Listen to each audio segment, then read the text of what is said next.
It's the summer of 2012. We are 17 years old and flying from Amsterdam to the Ben Gurion airport in Tel Aviv. We met in high school, and we have had a lot of discussions about the conflict between the Israelis and the Palestinians. We find it hard to believe that two nations are so strongly separated only by their religious beliefs.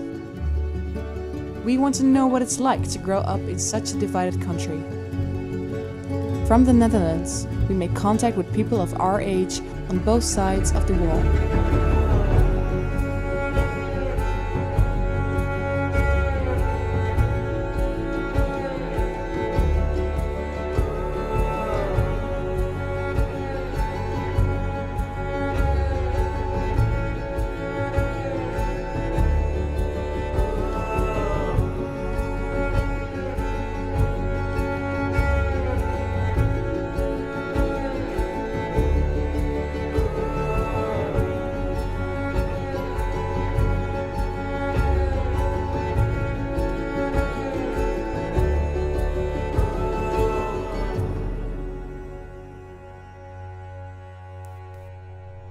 The wall was built after several suicide bombings during the Second Intifada in 2002. Because of the wall, the Israelis and the Palestinians live completely separated. We wonder how young Israelis and Palestinians are influenced by the conflict. Do they have opportunities to meet each other? And what does their future look like? We meet Alon and his friends. They live in a small village north of Jerusalem, just a few kilometers of the wall. Can you first tell me who you are, how old you are, and where you grew up? I'm Alon, as you know. I was born here, I grew up here. I'm 18 years old. I'm Idan Zonshine, I'm 18. I grew up kind of all around the place. Most of my life has been here, so that explains the English, I guess. I grew up here in Modi'in, and here when you grow up, you finish high school, you go to the army. That's how it works.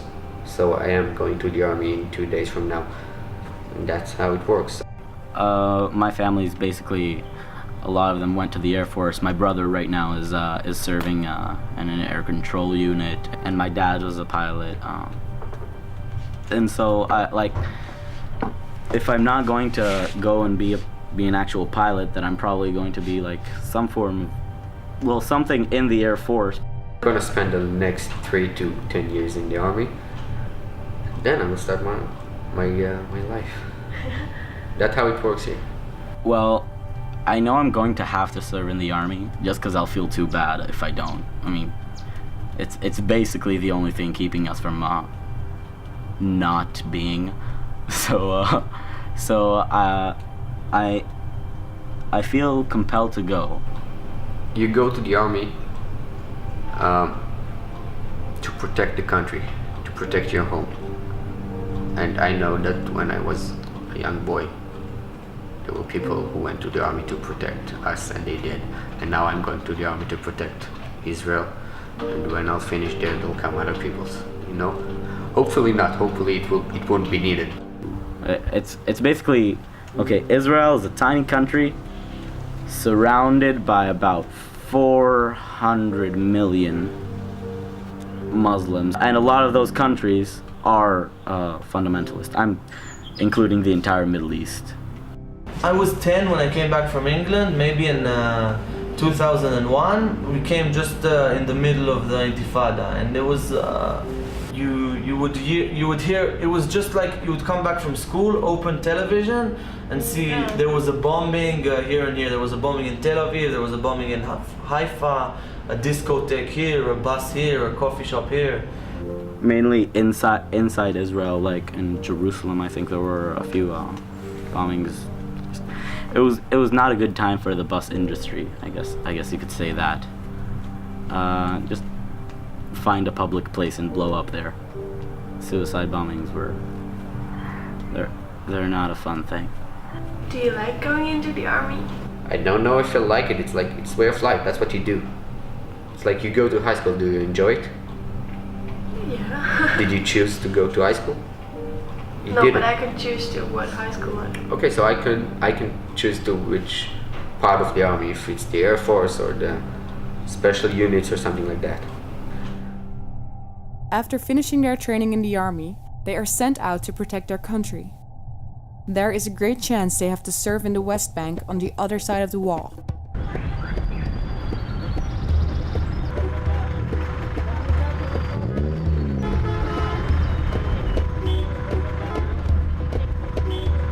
Life in the West Bank is completely different and full of chaos. To get there, we have to pass several checkpoints.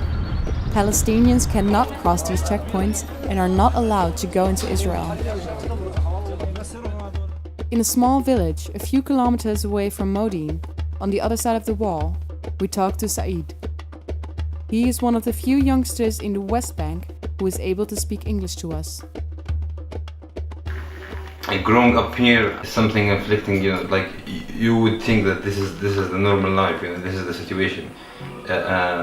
Even you are sitting here, but you can just feel like there is something inside, it's killing you, but you don't know how it is exactly, because it's just, because the village is surrounded with 5 illegal settlements, Israeli settlements that were built on our land, and recently the wall that is separating us and cutting us from our land.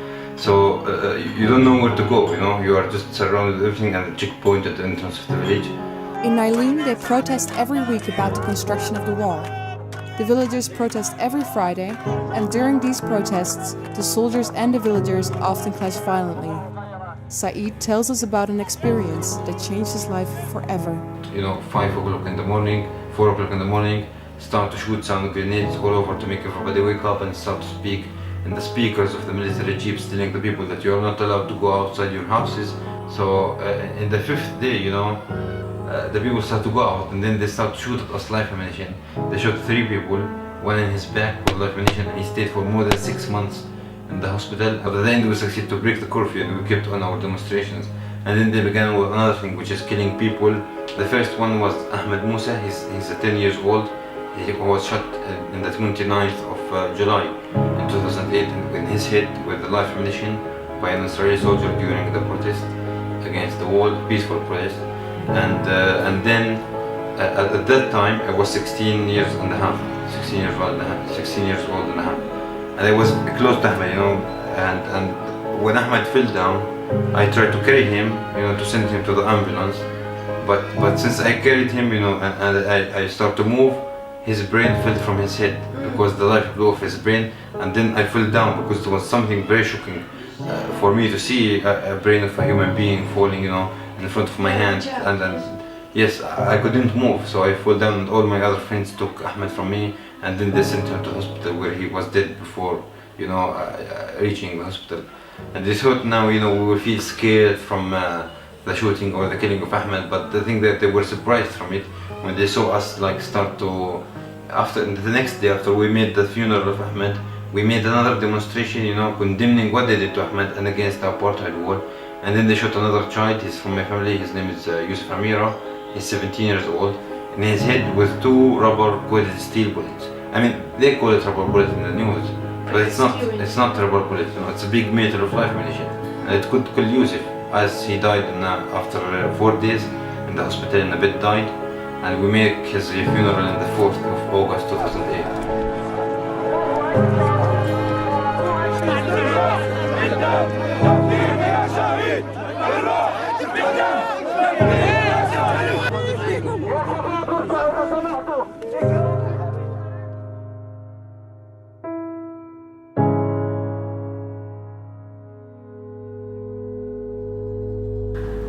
Yeah, it's tough, but I will fight to, or at least program things to fight,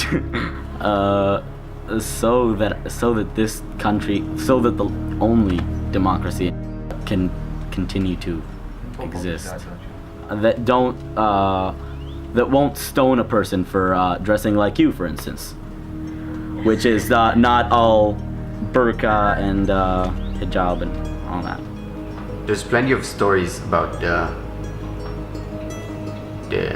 Jewish heroic, like in the Holocaust. The people who survived it. It's an important story in the history of of Israel. I don't know, it's like you're proud to be Dutch, I guess. Are you proud to be Dutch? You don't? You're not?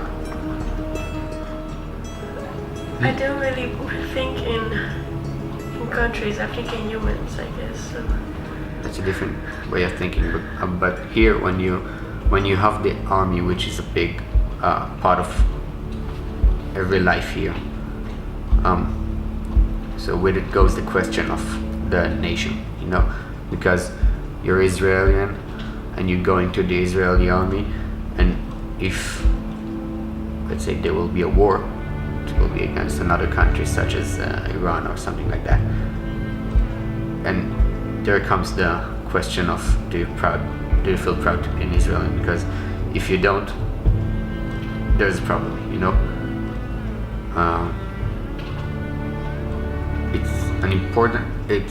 It's a very important issue of how I define myself. I'm alone, I'm Israeli, you know. It goes like this. It's basically being willing to give your life, not necessarily wanting, but willing to give your life so that the rest of the country can be safer.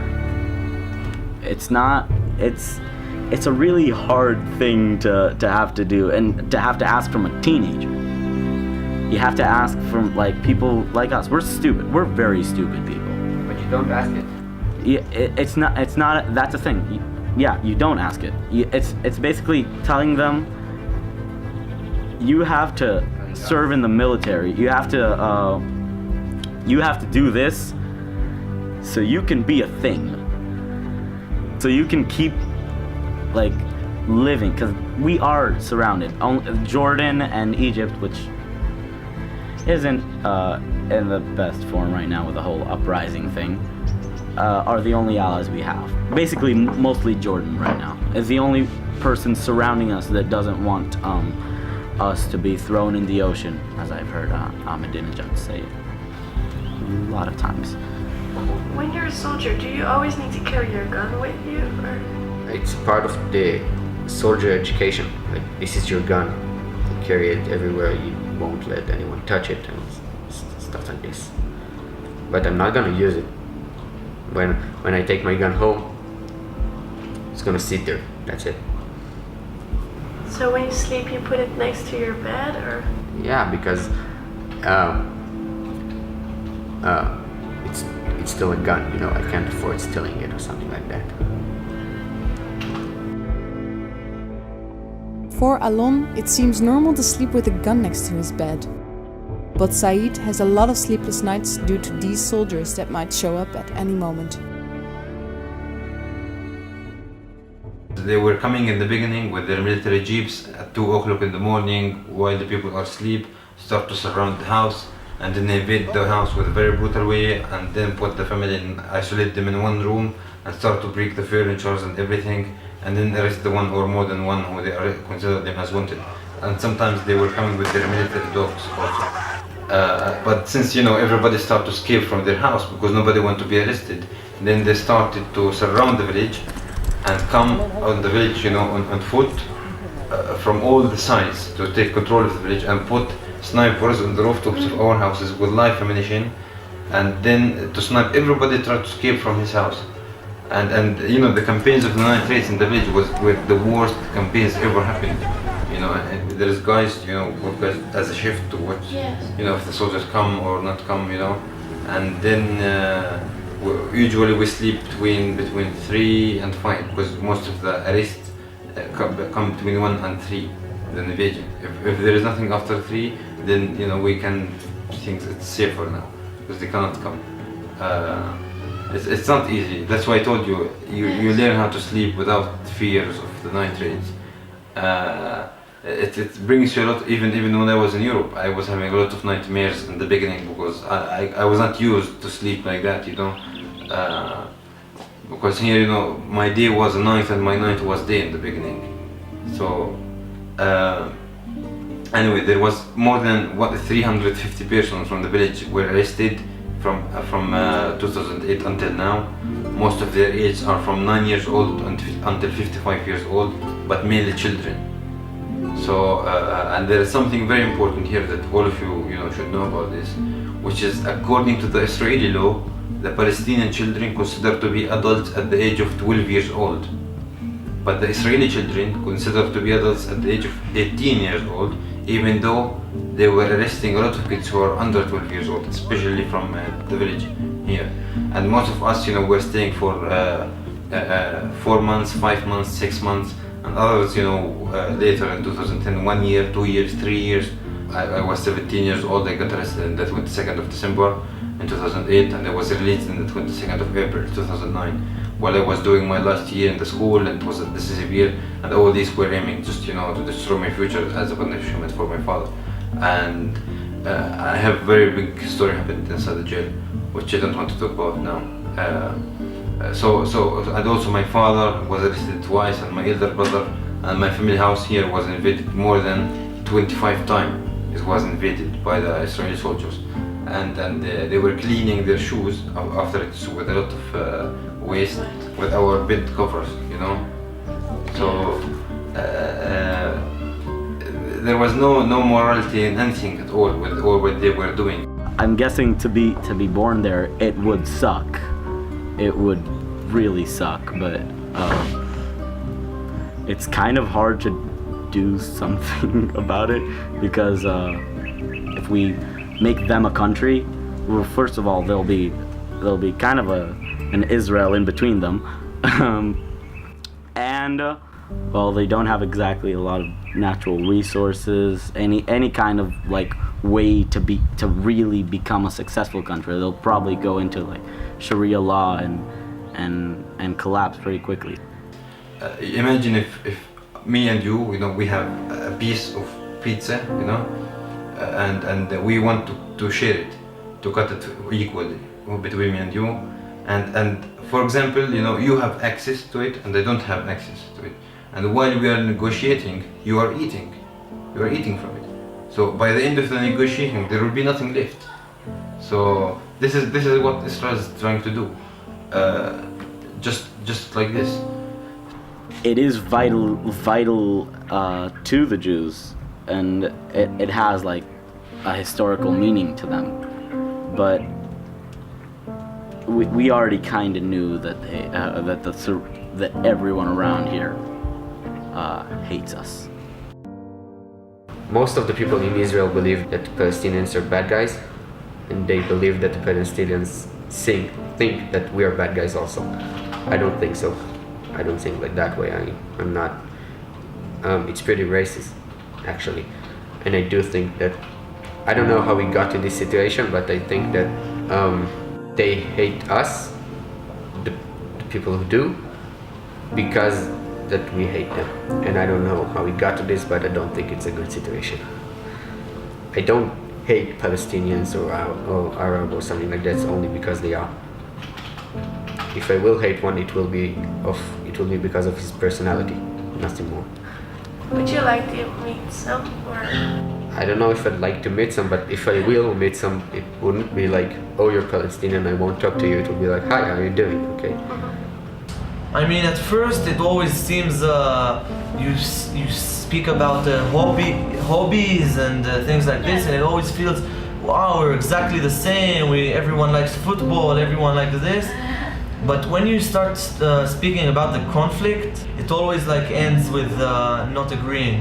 You can never get to. If you speak about politics, it's very hard to get to an agreement. Every time they say this is our land, and always gets messy. Let's say I'll go there and I'll meet some Palestinians guy and I'll talk to them. What good will come out of it? I'm only one guy, I'm one person. What can I do? You don't think you can make a difference? Or? Not alone, no. But doesn't it need to start somewhere? If I think it should start from the higher levels, from the governments and from the people who make the difference. So Alon believes change should start from a higher level. On the other side of the wall, Yusuf thinks he can definitely make a difference. بحب ألعب كرة القدم. من هواياتي إنه ألعب كرة القدم. من أمنياتي تحرير دولة فلسطين. أيضاً أنا يعني هيك بحب التمثيل والمسرح. وبس. He has found a creative way to express the problems he faces.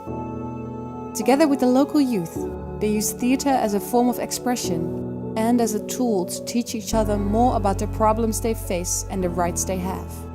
المسرح عبارة عن رسالة من خلالها إنه بنوصل رسالتنا للعالم إنه كيف إحنا الشعب الفلسطيني بنعاني هون داخل فلسطين. هلا إنه إحنا إذا نعمل من خلال المسرح العالم بيشوف إنه كيف الشعب الفلسطيني مضطهد، فمن خلال هاي إنه العالم بصير بحاول إنه يساعدنا. من خلال المسرح نقدر إنه نخلي العالم يساعدنا لتحرير دولة فلسطين. When I was in Europe, I could feel something very special where I could sleep without fears of night raids or invadings to the house, you know, where I was living. And also, moreover, I could see the dogs, you know, the dogs, for example, in Sweden. This is just a small example. They have a special health insurance, you know, every dog. And they have very special hospitals, you know, which is full of equipment that is much better than the equipment that we have, you know, in our hospitals for the human beings here. So I could see, wow, why don't they deal with us even like an animals, you know, because even the animals here have rights more than what we have. And you know, I almost, you know, was crying day by day for the first 2 weeks. And I could see the sea for the first time in my life. Even we are locating at the beach, you know, here in Alim, at the border of 1967, and you can just see the sea from the rooftop of the house, but you're not allowed to go there. And you can see it's like hell now. And it's one of the biggest dreams for us, for me, for example, since I was very young, you know, the freedom for me was meaning the sea, you know, to go to the sea. But we never had the chance, so I saw the sea for the first time in Sweden instead. And you know, I forced myself to come back, even I had a lot of opportunity to stay in Europe, but I forced myself to come back to tell, you know, my people and my friends and everybody about, you know, how great what we are fighting for, because I feel like there's something, you know, is getting me from here every minute, because it's not I can understand now that this situation is not normal situation. On one hand, there's the problem of the tension between the Israeli and the Palestinians and the army and all of that stuff. And on the other hand, I feel connected to this land, to Israel, to the sacred places, to the system, to the language. I don't know. If you would tell me now, you can switch your homeland now, I would say no. I would stay here and continue my life. Will you live here forever? Or? I don't know. I don't know yet. Maybe I don't know. I will absolutely not change my homeland. You know, maybe I'll go abroad for some years or something like that. But I'm gonna stay Israeli, of course. If the situation really becomes a kind of situation that that I really don't even want to live on this in this country, then I probably won't live here. Always the idyllic thing is people say, I wish we can go and sit in Ramallah and eat hummus together and go to Damascus and sit there and I don't know, it's a crazy situation, I hope so, but also I want there to be a Jewish state here, and I want the Jewish people to be safe, so I don't want to compromise that either. For me, you know, I believe in one thing, which is what I'm doing, you know, and the fight that we are doing is it's not about Sa'id or about, you know, any person, it's just about the case, you know, about the cause. If we did not achieve this freedom, you know, in my period, or I was killed or something, there will be people and the Israeli population have to face the next generation, the generation after, until the freedom is achieved, you know. we have no doubts that there will be a freedom, will prevail at the end. Because we have a very, very, very famous saying, Arabic says, as the sun shines after the darkness, you know, the freedom and peace will prevail after the oppression. So I am very hopeful there is some change, and I hope we can, you know, live to witness this.